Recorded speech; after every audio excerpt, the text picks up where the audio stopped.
மதுரை உள்ளிட்ட தமிழ்நாட்டின் பல்வேறு மாவட்டங்களிலும் பரவலாக மழை.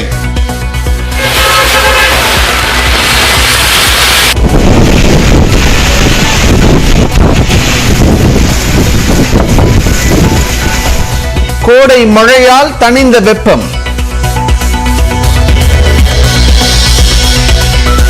கோவை மாவட்டம் சூலூர் அருகே சூறைக்காற்றுடன் பெய்த கனமழையில் ஆயிரக்கணக்கான வாழை மரங்கள் சரிந்து சேதம். பொள்ளாச்சியில் மழைநீர் புகுந்ததால் வீடிடிந்து சேதம்.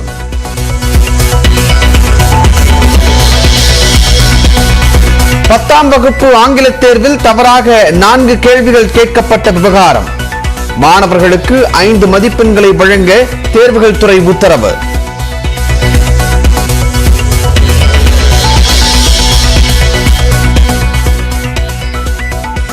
பன்னிரண்டு மணி நேர வேலை சட்ட மசோதாவை திரும்பப் பெற வலியுறுத்தி அடுத்த மாதம் 12ஆம் தேதி வேலை நிறுத்தம் அறிவிப்பு.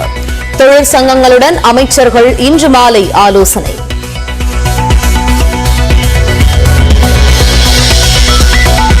இந்தியாவை காப்பாற்ற நாடாளுமன்ற தேர்தலில் வெற்றி பெற வேண்டும். பூத் கமிட்டி பணிகளை விரைவுபடுத்துமாறு திமுகவினருக்கு முதலமைச்சர் ஸ்டாலின் அறிவுறுத்தல்.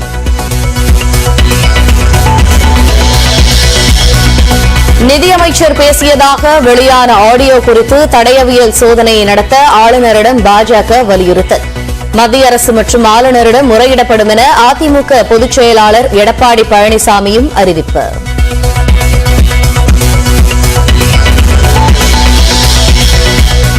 திருச்சியில் ஓ பன்னீர்செல்வம் அணி சார்பில் இன்று மாலை மாநாடு. முப்பெரும் விழாவாக பிரம்மாண்டமாக நடத்த ஏற்பாடு.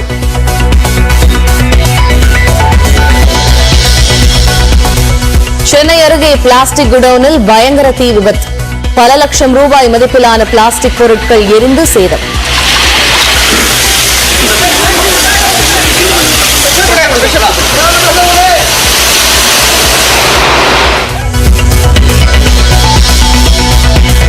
இரண்டு நாள் பயணமாக இன்று கேரளா வருகிறார் பிரதமர் நரேந்திர மோடி. நாட்டில் முதன்முறையாக நீர்வழி மெட்ரோ போக்குவரத்து திட்டத்தை தொடங்கி வைக்கிறார்.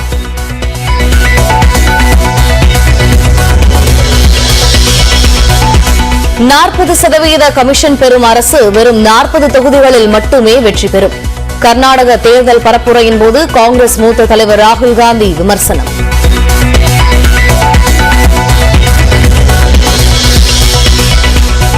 அதிமுக சார்பில் வேட்புமனு தாக்கல் செய்தது தொடர்பாக ஓபிஎஸ் தரப்புக்கு தேர்தல் ஆணையம் நோட்டீஸ்.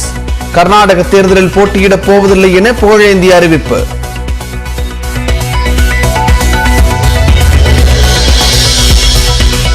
தன்பாலின திருமணங்களுக்கு சட்ட அங்கீகாரம் வழங்கக்கூடாது.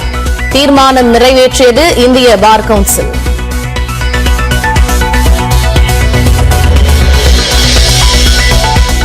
புதுக்கோட்டை அருகே நடைபெற்ற ஜல்லிக்கட்டு போட்டியில் காளை குத்தி மாடுபிடி வீரர் உயிரிழப்பு.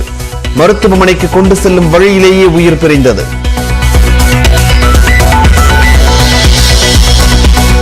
பட்டுக்கோட்டை அருகே பழங்குடியின பெண் காலணியால் தாக்கப்பட்ட விவகாரம்.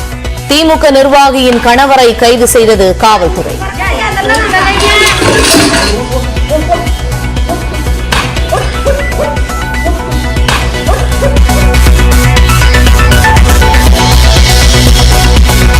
மதுரை மீனாட்சி அம்மன் கோவில் சித்திரை திருவிழா கோலாகலம். மழைக்கு மத்தியில் மாசி வீதிகளில் வலம் வந்த சுந்தரேஸ்வரர் மற்றும் மீனாட்சி அம்மன்.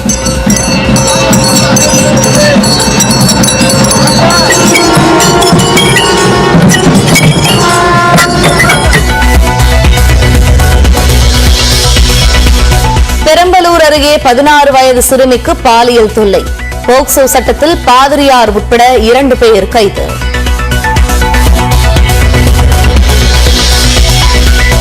போருக்குள்ளான சூடானிலிருந்து மக்களை மீட்க உலக நாடுகள் தீவிரம். இந்தியர்களை அழைத்து வர 2 விமானங்கள் மற்றும் கப்பல் தயார் நிலையில் இருப்பதாக வெளியுறவுத்துறை அமைச்சகம் அறிவிப்பு.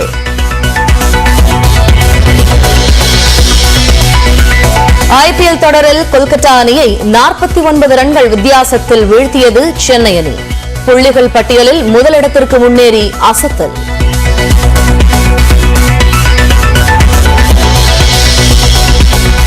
பாலியல் புகாரில் இந்திய மல்யுத்த கூட்டமைப்பின் தலைவரை கைது செய்ய வலியுறுத்தல்.